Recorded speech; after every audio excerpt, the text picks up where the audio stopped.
You've been playing the tabla a long time? I played tabla. Huh? Tabla. You played tabla? Yeah. Oh. Son played Mudanga. Son. Huh? My son played Mudanga. Ojisvi Prabhu. Huh? My son. His son Oh, that. You're Ojisvi father. Yeah. Oh, okay. He played Mudanga. I played tabla. You played tabla, huh? Yeah, he was a teacher.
Bhakti Devaya Om Namo Bhagavate Vasudevaya Om Namo Bhagavate Vasudevaya. Om Namo Bhagavate Vasudevaya. Om Namo Bhagavate Vasudevaya. Om Namo Bhagavate Vasudevaya. So we are continuing our study, Srimad Bhagavatam, Canto 6, today chapter number 15. The great Saint Narada and Angira instruct King Chitraketu. But before we go into chapter 15, we'll quickly review chapter 14. Alright. What happened, chapter 14? Someone like to tell me something? What happened? King Began with Chitraketu Maharaj Parikshit. astonished how does demon Vritrasura possess such devotional qualities? How How the demon Vritrasura has such devotional qualities? Vritrasura has such devotional qualities. Okay. Yes. Usually the demons are, well, he's in the mode of passion and they give a lot of trouble to people. But somehow Vritrasura was speaking words of devotion. Alright, so then what happened? Yes? What happened? Let me hear about a great. King Chitraketu. Yes? And when he was ruling, there was no shortage. There was a lot of prosperity, and everyone, all the citizens were very happy. Everyone was provided nicely for. Yes, all the needs were taken care of. And he was ruling the world. But was he happy? What was wrong? He had 10. He had 10 million wives, but no child, no son. Yeah, he had many wives, but he was not able to have one child, one son. He wanted a son.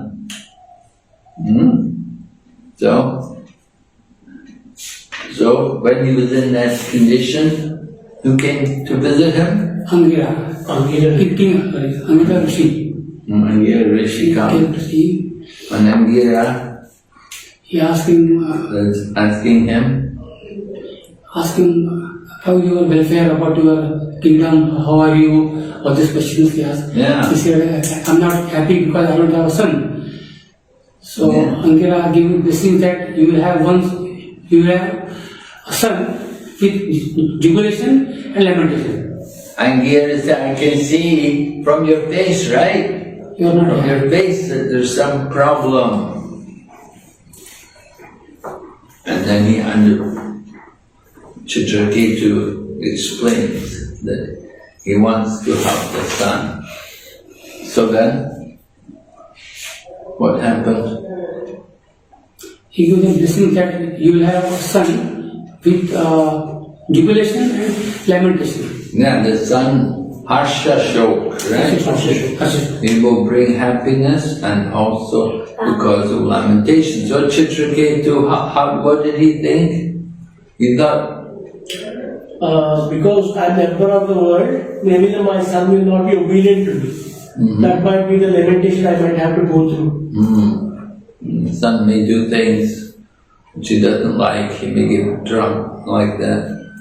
But he thought, anyway, at least I'll have a son. So then, Angira did a yagya, got some sweet rice, gave it to the king, told him, give it to your wife, the first wife, the very first wife, and she ate the rice, became pregnant, delivered the child, in course of time, delivered the child as a boy, and everyone's very happy, everyone is rejoicing, except for Except for queens, or no, not the step, the other queens, they were being neglected by King Chitraketu. Yeah, the king was so happy to have a child, he neglected all the other ladies who were his wives. So they felt neglected and they became very envious and bitter, and then they thought they poisoned the son. Give poison to the child. So then the child died. And then when the child died, then the wife started criticizing the Supreme Lord that he does not know how to create. Yeah. Because the son died before the father. She gives that logic. So she says that you are not very intelligent in your creation. She started blaspheming the Lord. Oh, good. It's not a law, it's not a written law that the son has to outlive the father. Some things that happen, the son dies before the father. So anyway, she was talking to the Lord in that way, but not very expert in creation, and then she began to talk to the child. And what she's saying to the child? Don't be taken away by the merciless Yama, Raj. Don't go. Don't go with the merciless Yamaraj. Yeah. Don't go. Why you don't leave? Don't go with Yamaraj. Stay here. So You are my only hope. huh? You are my only hope. You're the only hope. Yeah. Who's gonna do the oblations for us? The forefather offering. Oh, the offering for the forefathers. Yeah, the pinda. She's thinking like that. So they're like this, they're all lamenting. And the other queens were also crying. Everyone was, all the citizens in the kingdom were all disturbed. We were almost unconscious. And then Angira Rishi, seeing the lamentation, he felt compassionate, so he came along with Narada Muni to the place. right. So they've come together. Didn't come alone, he came along with Narada Muni. So that's how the chapter begins, like that. Sukadeva Goswami is describing Maharaj Chitraketu lay like a dead body at the side of the dead body of his son. And then Narada and Angira come and they're going to give him instructions. And they give powerful instructions. Of course, they're powerful personalities, and they come like that. So they're telling him, what relationship does the dead body have with you? Dead body. Right? When the person's alive, the body is very valuable. But when the body is dead, then who values it anymore? Sometimes you see people, they're so attached that there was this one couple, they were doing service in the temple in USA, one temple in the USA, and they were both very elderly, very elderly. And they were doing service together for the deities. And they said, we only have one prayer, that as soon as one of us dies, the other one wants to die also. Yeah. The thought of one of them being left on their own, if one of them's gone, departed, the thought of one of them being there on their own without their spouse is unbearable to them. and said, as soon as one of us goes, the other one must go. You know, people have that kind of attachment, you know, it's very powerful. So dead body, the woman may be very beautiful, but when she dies, then there's no beauty there anymore in the body. So the real beauty is not in the body, the real beauty is in the soul. And the same way, the relationship, what relationship do you have with a dead body? A person dies, the relationship's finished. What are you going to do with the dead body? You're going to sit at the dining table and put a meal in front of the dead body? There was one program I was watching, and they were talking to old people, and the one man was talking about when his wife dies, he's going to take her in the car for a long drive. You know? The woman's already dead, you know. He wants to take his wife with him. He said she always liked to go for a long drive and see along the coast and see you know. Yeah, I took her for a long drive. Yeah, it's a long, well, it's a long drive to Yamaloka.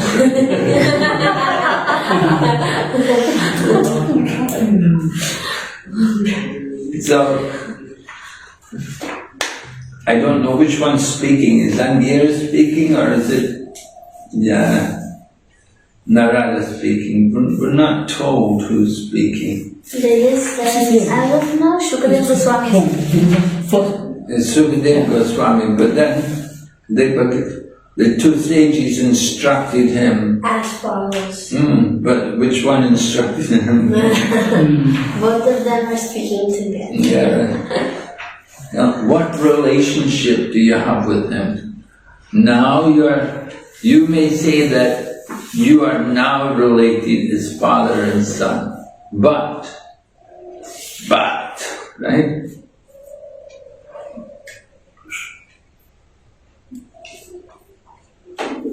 Do you think that relationship existed before? Does it truly exist now? Will it continue in the future? So this is a logic. The world is temporary, and relationships are all temporary. You didn't have the relationship before, and in the future you won't have the relationship. So it's a temporary relationship. We come here because of our karma, and we accept bodies. We're born in a particular country, community, family, like that, according to our karma.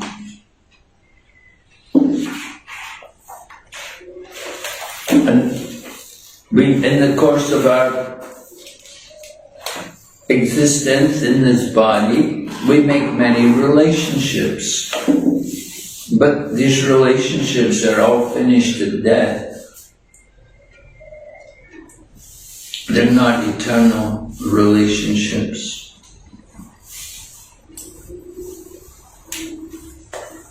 So the relationship at this moment is also illusion. It's certainly not eternal. But we become very much attached, of course, because common people are in bodily consciousness of life. So that bodily consciousness is very deep. Maharaj, Dhruva Maharaj, when he boarded the Vaikuntha aircraft, he immediately thought of his mother. So, and we could see that the mother came in a separate Vaikuntha plane along with. So we are saying that it's a body relation within this earthly planet or this woman, this material world.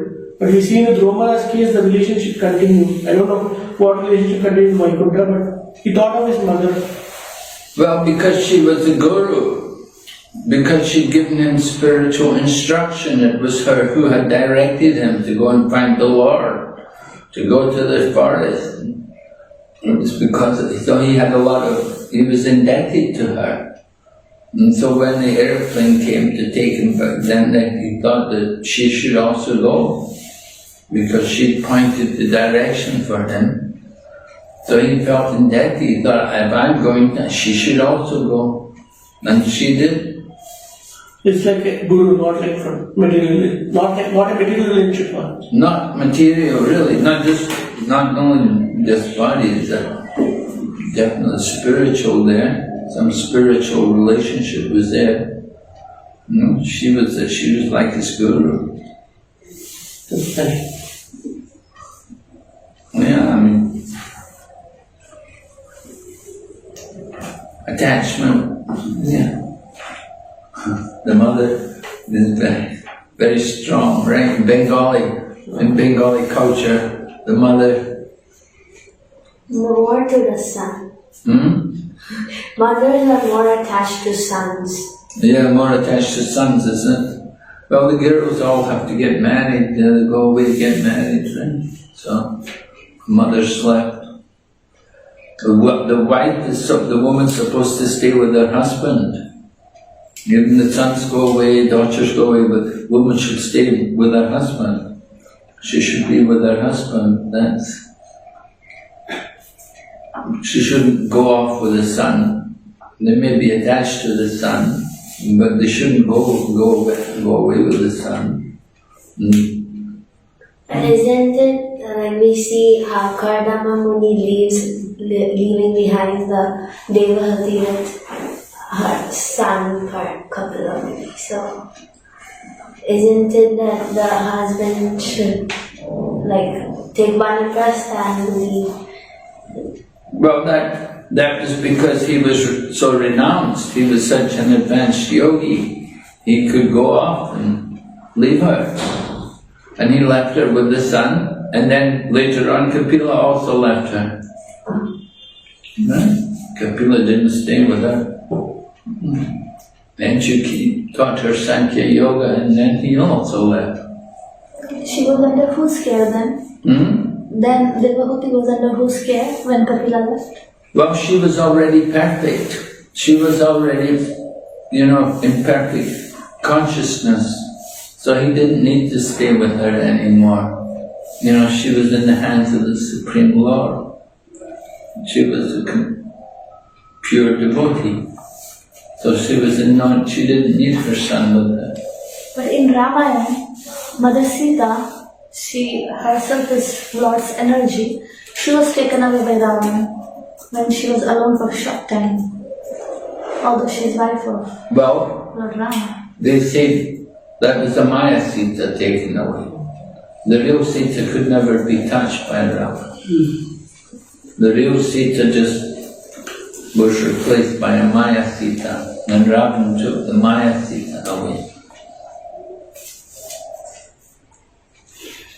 So who does this apply to then? The parents, the husband and wife is, the wife is not supposed to go with the children, but to stay with the husband. Who does this apply to? You mentioned that the wife is not supposed. The wife is supposed to stay with the husband. She follows her husband. The husband goes back to Godhead, the wife can follow the husband. She can also go back to Godhead. She follows him. When Dhritarashtra gave up his body, and then Gandhari entered into the fire. You read about the women, they do sati. They enter into the fire, they die with their husband. So when the husband's body is burned, the wife also gives up her body. She goes with the husband, the next. But Kunti stayed behind to take care of her. Well, because they were young children. Madri left because she was the one who was responsible for Pandu dying. The Pandu became lusty after Madri. and then that's when he died. And so then Mantri thought it was my fault, that he became attracted to me. So I should go, I will go with him, I will give up my life. So she entered in the fire.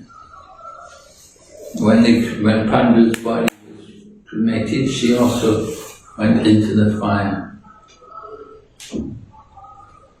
But Kunti stayed back because the children were young. She had to take care of it, somebody had to be there to take care of the children.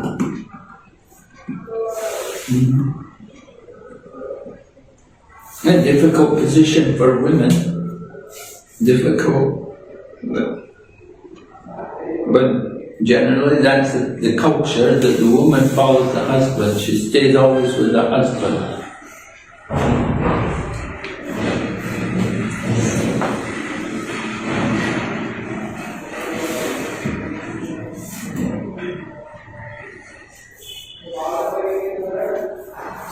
So then they give more examples about the nature of the material relationship, and they talk about particles of sand coming together but then being separated by the waves. So living entities come together and they're separated by the force of time. Sometimes Prabhupada will talk about the family, members of a family. He said it's just like you get together on a bus. You're traveling on a bus, you sit in the bus with people, and then after some you get off the bus, you never see the people again. You sit with them on the bus, or in the train, or in the plane, or what, you sit with all these people.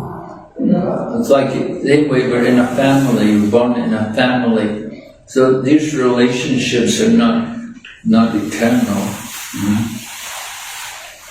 But we have that. It's the force of our karma that's put us into that situation. So we come together, and in the course of time we're separated. At the same time, we're taught we should be very respectful to father and mother. Right? And Lord Rama was very respectful to his father.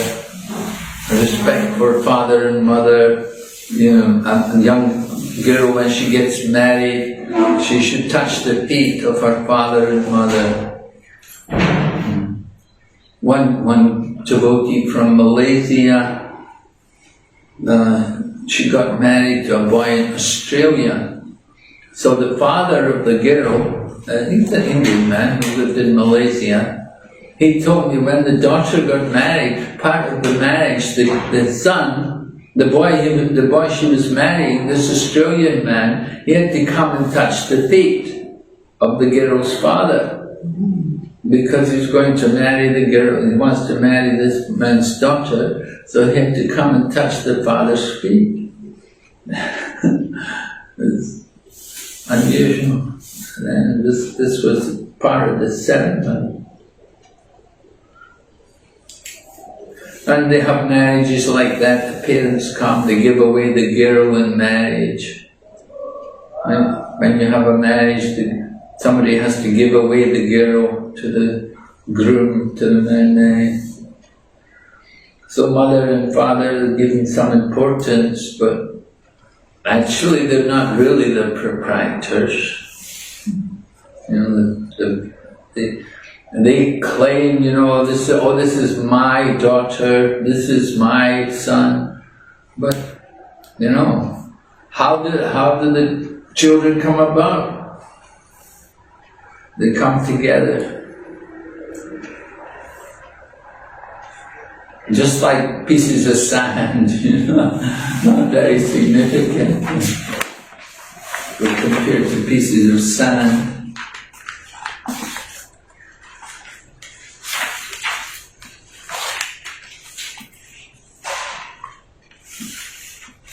So the bodily concept of life will make us always miserable. Being attached to the material body will constantly be miserable, because So many miseries are there in the body. The body means suffering.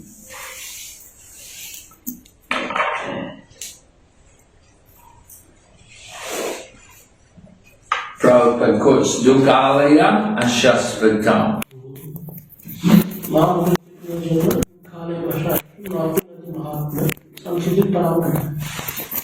What's the translation? Once people are written back to the transcendental abode.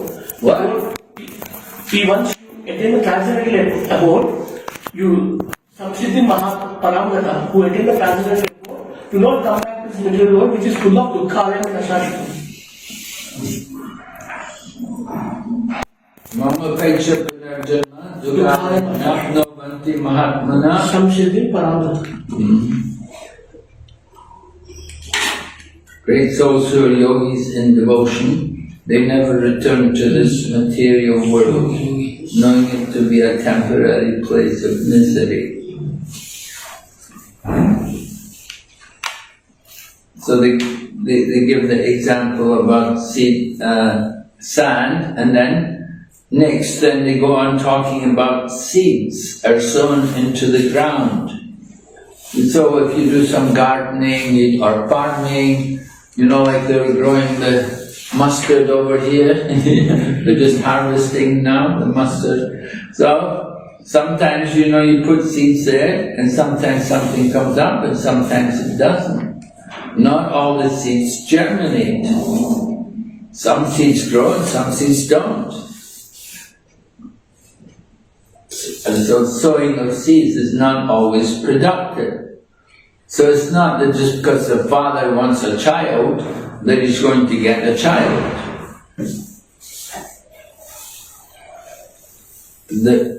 You can see everywhere today, it's a big business of fertility clinics, Couples, they want children, they want a child, and having difficulty to conceive a child, they take the help of a clinic. They go to the clinic and they have things like implanting the semen of somebody into the womb of a woman so she can conceive a child.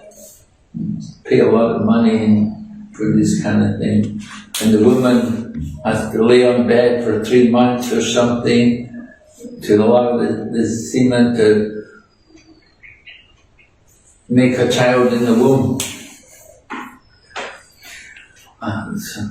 Only you, they do these things. But one couple I met, they were from somewhere over in Pune, I think.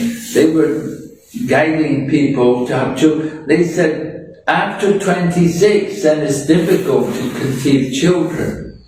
So they're supposed to get married when they're younger, and then they can have children. The problem today is a lot of people, they wait till they're older and then they want to have children. That's very difficult, Once you get 30 and over 30, then it's very difficult to have a child. They said actually they should be actually 26 or under. But once they get older, then it's very difficult to have children.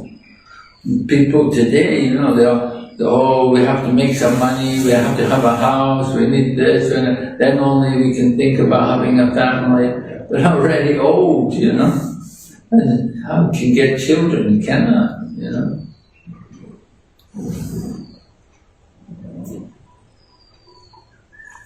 And even though they may be young, it doesn't mean they're going to have children. Sometimes couples they're young, but they don't get children. So the Prabhupada talks about this in the purport. He says the artificial relationship of parenthood. Although we're taught to respect the mother and father, but the relationship is artificial.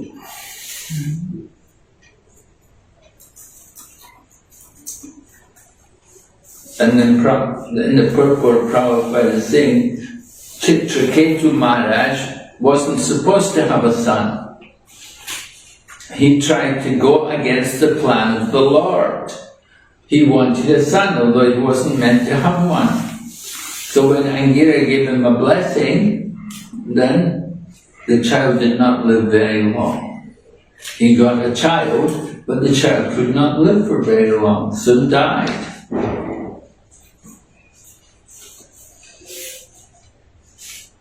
So that's the kind of blessing. We try to go against the plan of the Lord, go against the material nature. What is our karma? What we're meant to do.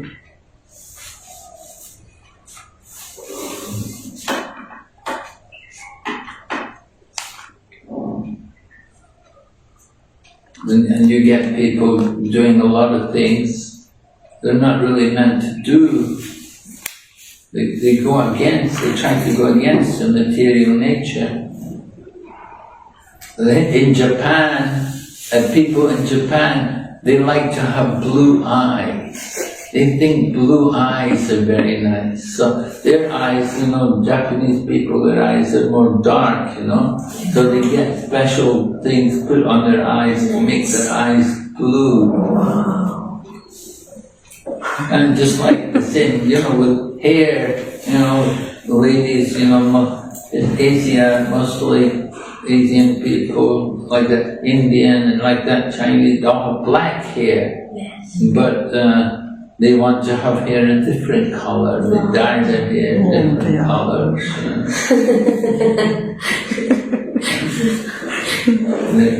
The same way they do all these different things. Try to go against the nature. So Prabhupada gives some examples about how you cannot get a child. What's the question actually on that? There's a question about that. Yes, is the argument given to show the conception take place under the high control. Arguments. Yeah. List some arguments to show that conception takes place under the high control. Under higher control. Higher source, under higher control. Higher. In other words, it's not under the control of the mother and father. The mother and father, they may want to have a child, but it's not really under their control. It depends on the Supreme Lord. There's a higher force, a higher authority. So what are some of the examples which are given there? They say that when contraceptive methods are taken, why don't they act? Huh? In the Prabhupada, in verse text 4, Prabhupada writes about contraceptive methods. When they're taken, they don't act. Sometimes, like father and mother have to kill the child in the womb.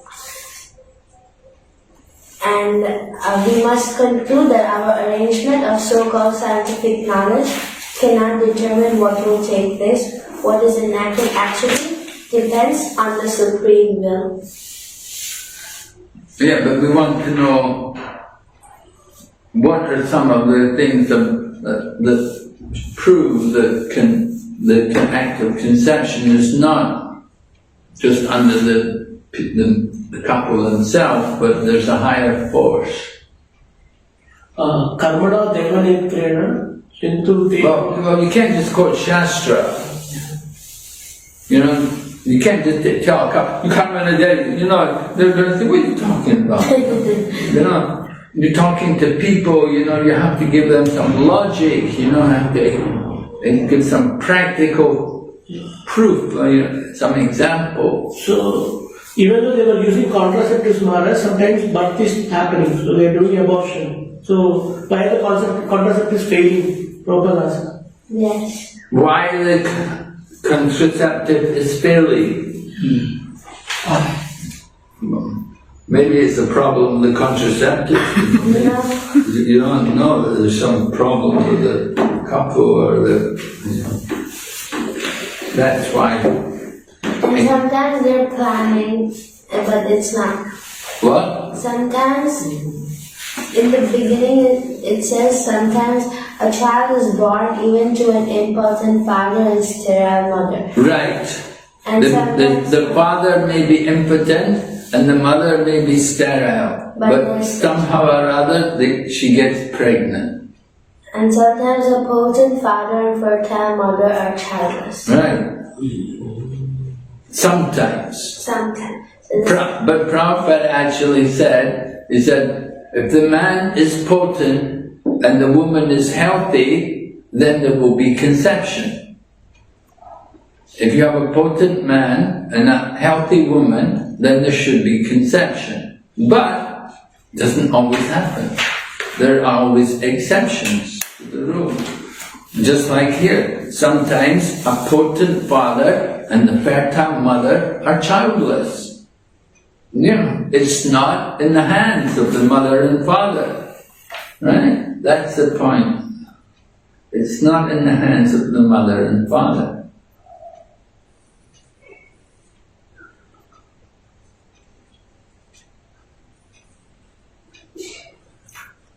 And you get couples who don't want children, but they want to have sex. They want to have sex, but they didn't want a child. And then the woman gets pregnant. And so, those kind of situations teach us or show us that there's some higher authority. It's not just in the hands of the couple.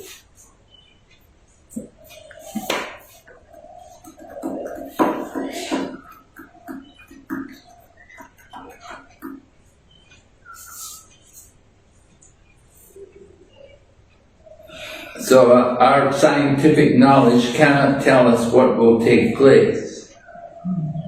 Scientific knowledge is not enough. It depends on the Supreme Will. It's like karma mimamsa. The karma, according to karma mimamsa, karma is the supreme. But karma is not supreme. There's something higher than karma. Right? If karma was the supreme, then when the person gets sick and you take him to the hospital and gets treatment, he'll get cured. But not every time. Sometimes the patients die. There was one man, I was in Calcutta, and we had this one man, he was a light member, he was a very big man. And he went to America to do bypass operations. He went to one of the top hospitals in America, a very rich man, you know. And he went to this big hospital in America to do the bypass. He died. He didn't come back, you know, he died in the operation in the USA. So, you know, even you spend all the money, doesn't mean you're going to get better, or you're going to be taken care of. It's not just in the hands of the doctor. One doctor told me, he said, you don't know who's going to die and who's going to... He said he's often surprised. Oh, he thought this one person was going to die, but the man lived. And the other person he thought was in good health died, you know. He said, I don't have the power. He said, I tried to do what I can as a doctor, but it's not in my hands who lives and who dies. And we say, what do we say? Doctor will say. Mare Krishna Rakhe Ke. Right? It's up to Krishna. He's the supreme, he's the controller. So the arrangement of the Supreme Lord is not just our desire. One should not desire anything. Everything depends on the Supreme Personality of Godhead.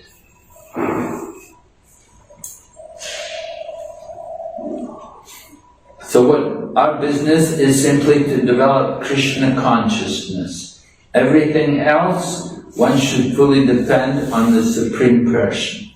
We should not create plans that will ultimately make us frustrated.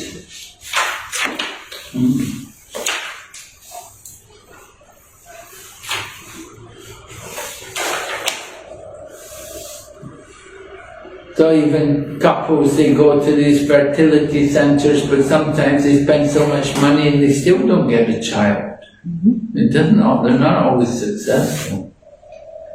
So many couples, they fail. They try so many times, different ways. And people with cancer, they go for treatment, and they try to get cured, but not. Practically everybody dies. Everybody's going to die anyway.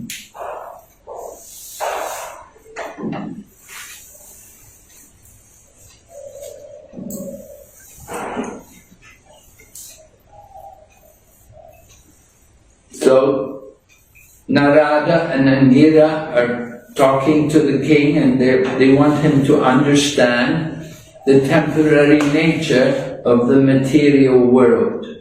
How everything and everyone is temporary. We're in a temporary situation. Before our birth, the situation wasn't there, and after our death, it won't be there. Everything is temporary. Our situation is temporary. Whatever position, whatever place we're in, how long we can stay. We don't know how long we can stay. We're building a big community here in Mayapur. You don't know how long it will last, how long it can continue. Of course, we say Lord Chaitanya has 10,000 years, golden hair. Just like there are places in India, they used to be, even Navadvip used to be the center of learning, but it's gone down a lot, not so many people. But it used to be so many pandits and learning. And then so many other places, there were great kingdoms. Then sometimes overnight, everybody just goes. Angkor Wat. Have you been to Angkor Wat? You know Angkor Wat? Cambodia.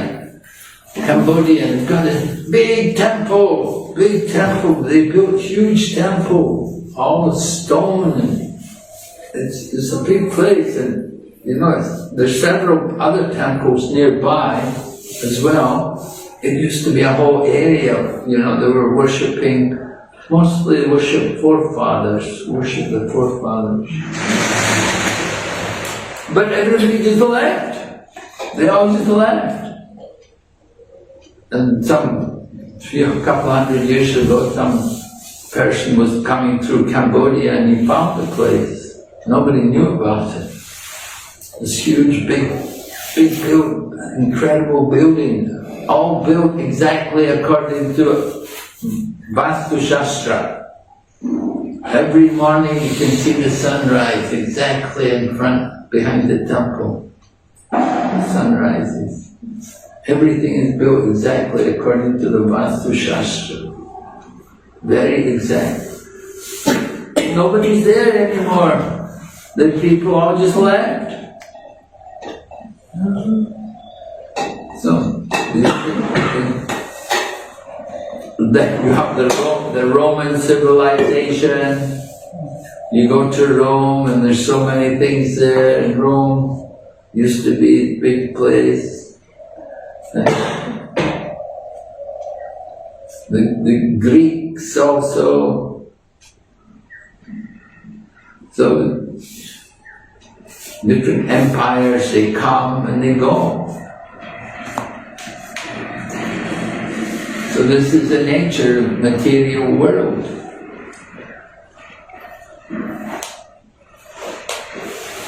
So the Buddhists say it's all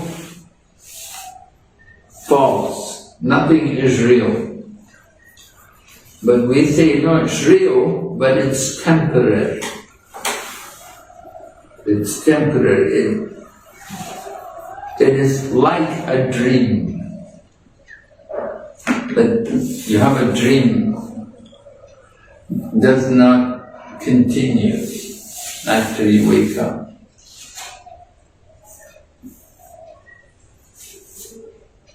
So the dream is false, but the effect of the dream is not false.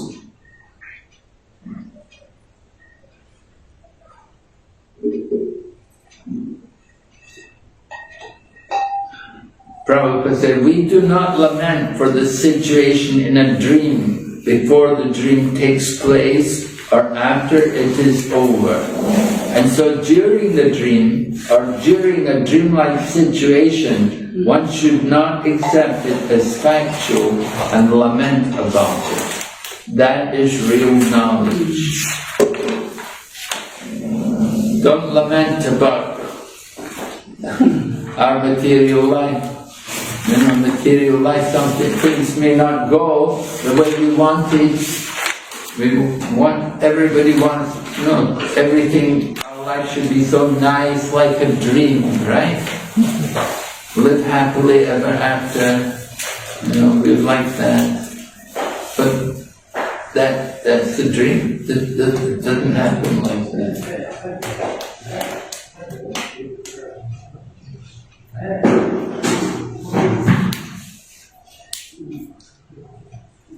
Right, then text number 6. What's text number 6 saying? What is he saying, text number 6? The Supreme Personality. No, I want you to tell me in your own words what is the main point.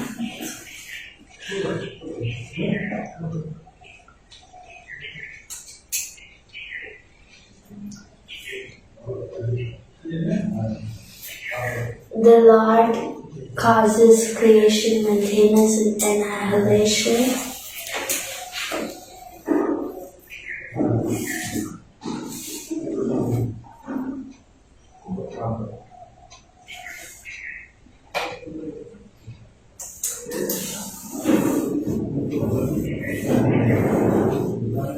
But one in the spell of Maya thinks that he himself is the creator, maintainer. Who thinks? The one who is under the spell of illusory energy.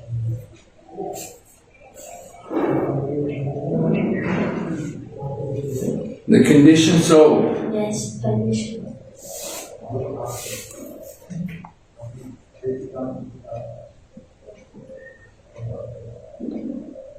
Anyway, we see some examples are given. The boy on the beach creates something. You go on the beach, you build a sand castle.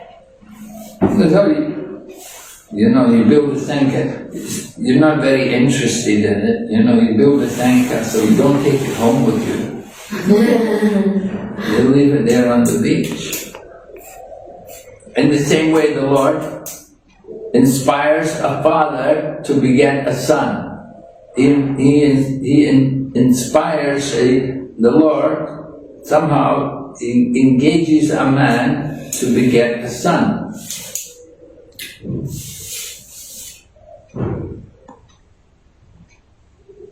And at the same time, he can do things like having a government or a king to look after the public. And at the same time, he can annihilate also through things like snakes to kill. So 3 different phases of existence. You have creation, maintenance, and annihilation. And it's all going on by the will of the Supreme Lord. But we're thinking we're doing it. Yes. We think we are the creator, we are the maintainer, we are the annihilator. So that is the illusion.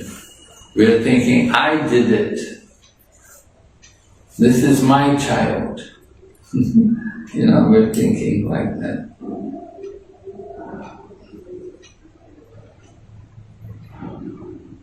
So we cannot do anything independently. So Prabhupada quotes 3:27, And it's all ahankara vibudatma. We're thinking we're the doer, I did it. So Prakriti is under the control of the Lord. Right? What's the verse? But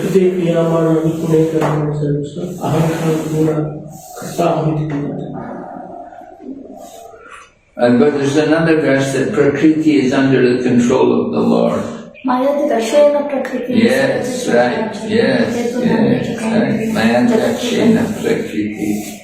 Material nature is moving under my direction, O son of Kunti. The living entity without knowledge of the Lord thinks he is the doer. Actually, he is not the doer. He's an agent. He's an agent of the Supreme Doer.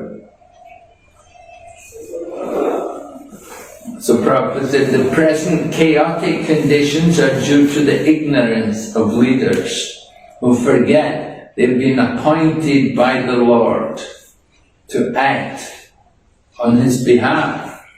Their duty is to consult the Lord and act accordingly. And the book for consultation, Bhagavad Gita. So nice that Modi gave the Bhagavad Gita to Putin. Said, this book is about a war, and you can see how they come to think.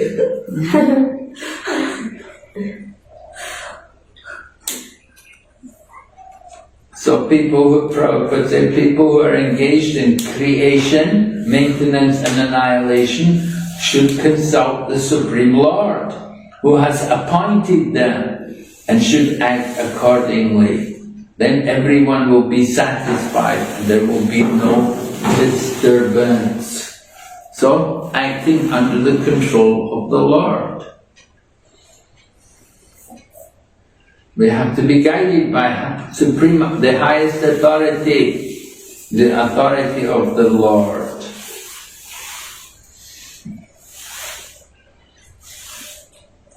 So we have to consult Bhagavad Gita.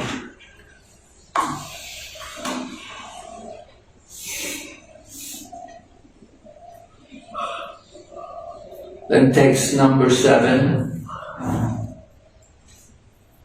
is again talking about seeds.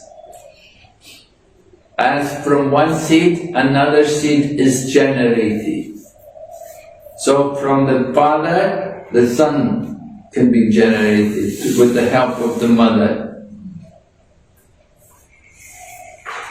The elements of the material body are eternal. The living entity who appears through these elements is also eternal. The body, since the elements of the material body are eternal, but the body itself is not eternal. The combination of the elements is not eternal.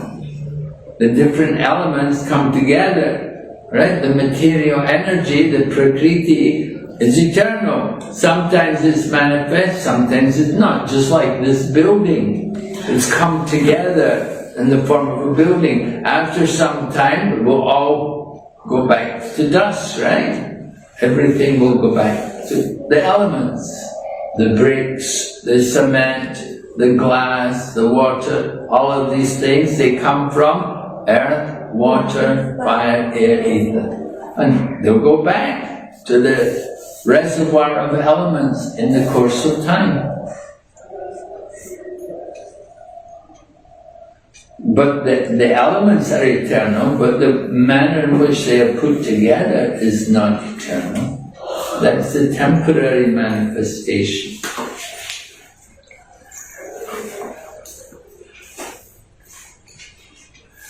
So the living entity, what energy is the living entity?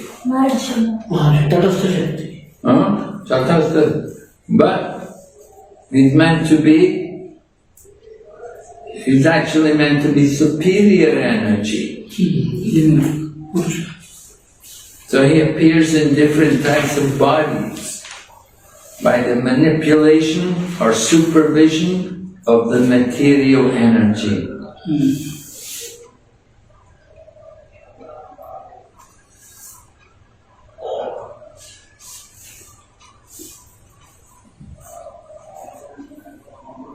So the living entity is a part of the Supreme Lord, but he desires to enjoy the material world.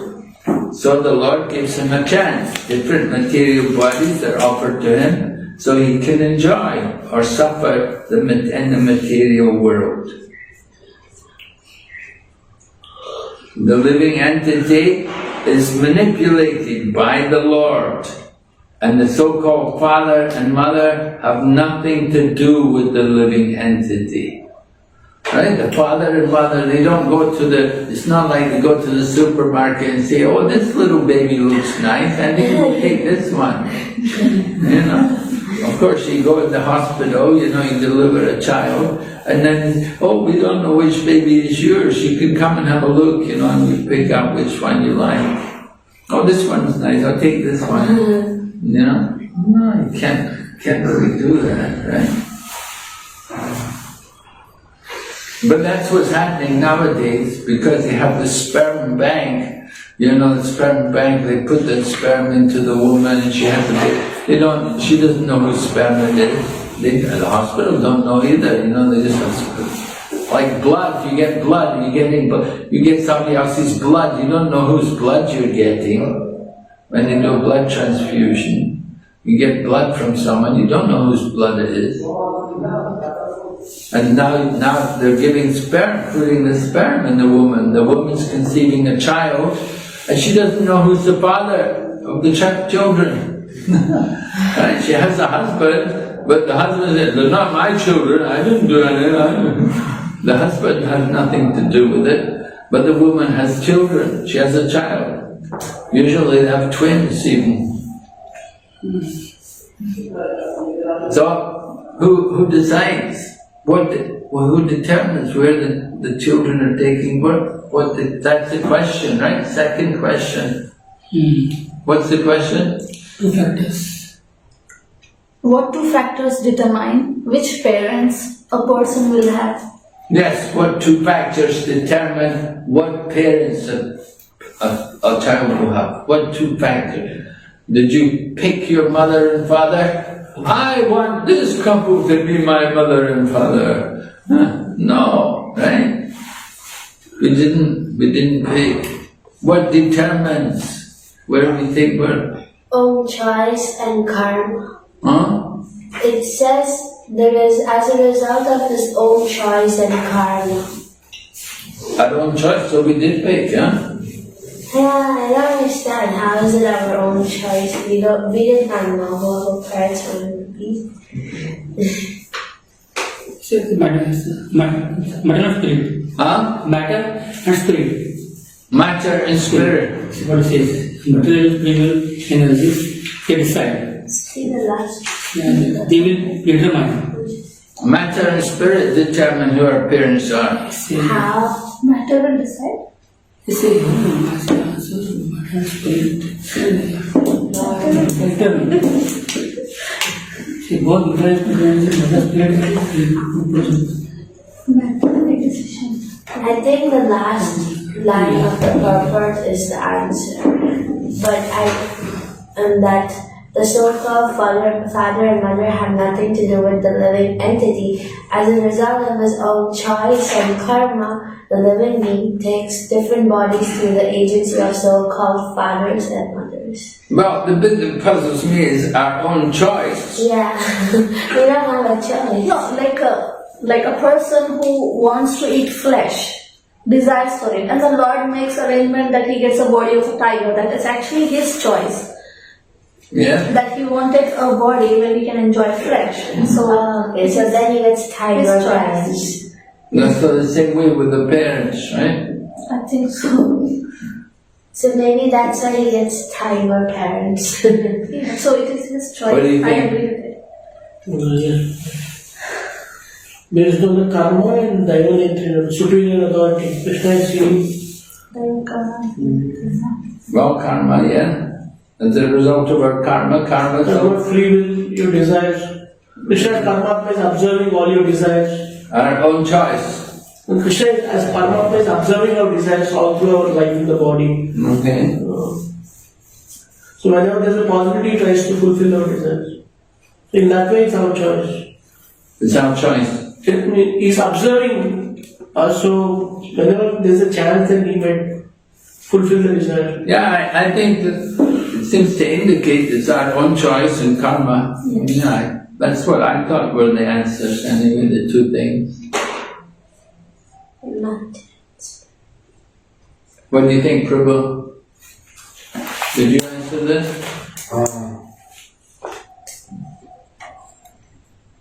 No? No properly. No? Okay.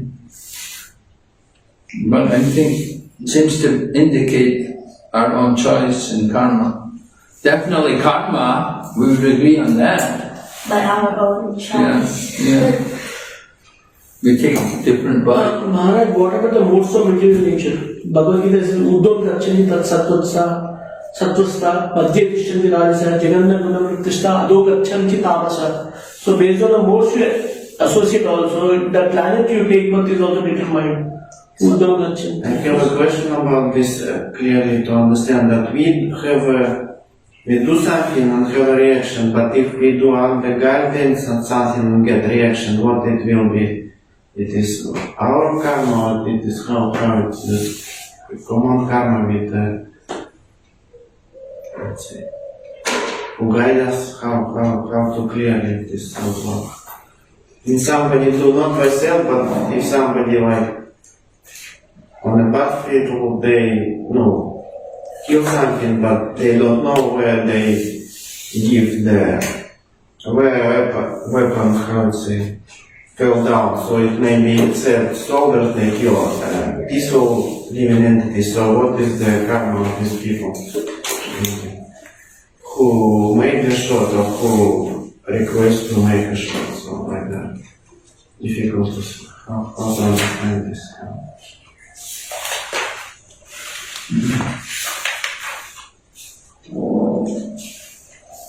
Yeah, definitely it's their own choice. They do things according to their nature. But choice, Maharaj, choice, how about the choice, own choice? Karma is okay, karma we can understand it because of previous karma, we have an option. Our choice is, what choice? Maharaj Krishna says, If I desire not to worship Supreme Personality of Godhead, if I desire to do sense gratification, and I find sense gratification is better in the lower planetary system, so I desire to go there. And the Lord is saying, okay, and then with my choice I entered there. So this is my understanding. It was our choice to come to enjoy Yeah. away from Krishna, I think. So that way. Maharaj, influence of the gunas, because Bhagavad Gita Krishna is in 14th chapter, Uddam Gachanti Sattvasta, Madhya Tishtanti Rajasa, Jaganna Gunam Pratishta, Ado Gachanti Tamasa. So based on the modes you associate also, you getting higher or lower planets. So that determines the body also. Yes. So there's a third factor, along our choice, there is karma and the modes also. No, it's I decide which mode I want to associate with. The modes keep attacking, how you decide which mode will attack? So you situate yourself in Sattva Guna and they will not attack. Ajamil was attacked by passion, it was not his choice. But no, I think, it's true, we associate with the modes according to our nature. Our nature, we're inclined to a particular mode of nature. Somebody's inclined to eat, all kinds of garbage, and somebody else is inclined to eat food in the mode of passion. Everybody, they do have their own choice. They're under the direction of the modes of nature. To some extent, you can say his own choice and karma combined together. So karma, if it's karma, then you don't really have your own choice. One way, As you sow, so you reap. huh? As you sow, so you reap. Yeah, I should, definitely. So, Maharaj, the 3rd chapter, 37th verse, Krishna is saying, Kamesha, Krodesha, Rajoguna Samudvara, Mahashana, Mahapapma, Vidyena, Mihavarina. And Prabhupada writes that the desires you get are also influenced by the gunas. Yes. So, in that way, our choices also influenced by the gunas.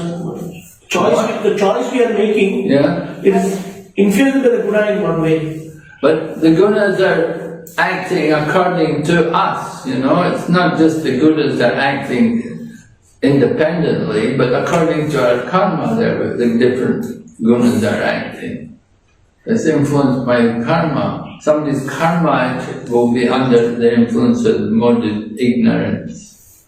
Because of his past activities, he's going to associate more with the mode of ignorance. And somebody else is going to be in different mode, according to their past. It's not just only the modes acting independently, but the modes act according to the qualification of the individual. The Krishna is the desire itself is influenced by the Rajoguna. Prabhupada writes in the 3rd chapter, 36 verse purport that even though a man does not want to do sin, because impelled by the modes, he has to do sin. Even though it's not his free will sometimes. If you want, I can read that. Yeah, well, he doesn't want to do it, but at the same time, why are the modes acting? It's not just only the modes are acting independently. There must be some reason for it. Yes. Something there from the past. The man didn't like it, but still he does it. For some reason it's acting. Nothing is by chance. Prabhupada said that. He said nothing is by chance. There's a reason for everything. So when the modes are acting on someone, there's a reason for it. Now Krishna is also saying, Ettopiya Kauntaya Purushasya Vipasthitaha Indriyanu Pramadini Haranti Prasibam Mana. Purushasya Vipasthitaha, man of discrimination also can be deviated by the senses. And Krishna is saying senses are acted by the modes. Yeah. Okay. So, man of discrimination also can be deviated. A man of discrimination is a person in Saptaguna. But he can be deviated due to influence of the modes. Well, the senses, senses are influenced also, that's also karma from the past. He has a particular type of senses which are influencing him. The action of the senses is, there's some reason for everything. You can't say, it's just by chance. No, it's just the modes of nature. There's some force for no reason. No. Of course, there is mercy. There's the mercy of the devotee. The devotee comes along and gives mercy and he helps to free the person from material life, to bring him out of that condition. That is causeless mercy. But the modes are not causeless. The mercy of a devotee, that can be causeless. To bring a soul out of the material world. We don't, we don't say, that person, he's not qualified. No, we try to give mercy to everyone. So causeless mercy, right? That's Krishna consciousness. No qualification for it, is for everyone. But the modes of nature, that's not causeless. There's a reason for them. Yes. The modes of nature, there has to be something that's under some control. Modes of nature are under the direction of the Lord. It's His energy acting. And the suffering, the miseries are put on people according to their past deeds, what they deserve. It's not by chance. So we have to understand like that. And of course the mother and father are thinking, this is our child. And at the end you see also qualities in the child which indicate, he looks like, she's got her mother's eyes, she's got her mother's good looks, like that, the little boy, is like his father, he's irritable, he's lazy, he's dirty, like that, And so then, you see qualities in the children which reflect from the mother or father. But doesn't last very long. Mother, sometimes intelligent parents don't have intelligent children, right? Yeah, that's right. Yeah, intelligent. The mother and father may be PhDs, and the children, they don't have any interest. I know people like that. Yeah, it happened in my family lineage also. Such. Yeah. PhDs and Yeah, I was in this one place. The mother and father were both very famous doctors, very prominent, and they had 3 children. The 2 children, they didn't want to study. They just refused. I'm not going to study anymore. I'm not going to go to school anymore. They come back. I'm not going to go anymore. And they had all the tantrums and and terrible, so many mental problems. Mother and father are brilliant. Brilliant doctors. But the children, oh my God, so many problems. It's hard to understand. even sometimes devotees children also, Maharaj, they don't become devotees. Oh, so many. There's so many children. It's the hardest thing to bring up your children to be devotees. Very difficult. People have told me they try everything to bring their children up. Very difficult to make your children devotees. Yes. Not easy. And Prabhupada also had children. Of course, Prabhupada's wife wasn't very, very devotional, She was just a simple woman, she was just a Bengali woman, She just didn't, often women are like that, they don't take much interest, She's just a housewife, So when the children grew up, they were not very devotional. The youngest one was more interesting. Came a few times to the temple. Vrindavan, yeah. And then his daughter was here, Yes, and she died in the flood. He was going to take initiation, but after his daughter died, he didn't. Yeah, she took initiation. The daughter, she was married to She has a devotee. daughter. Huh? She has a daughter still. Yes. Did the husband remarry? No, Didn't they're remarry? just everyone knows him. He's a translator. Sujitendra. Huh? What's his name? Sujitendra. They live in Mayapur. Sujitendra. That was the husband, wasn't it? Yes, He still got the shop on the wall? yes. He has a daughter. They are the granddaughter of Vrindavan. Granddaughter? Yes. Vrindavan? She must be grown up now. We were in the same class. She used to be in college now. She's in college now.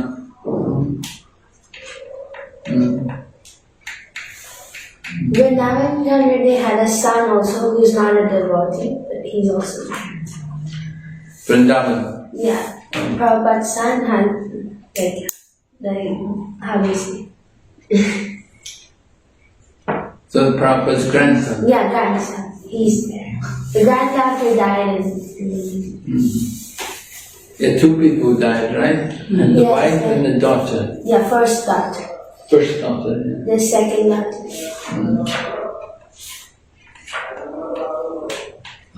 Okay, so we'll take a break. Difficult to understand mothers and fathers. Who's the mother?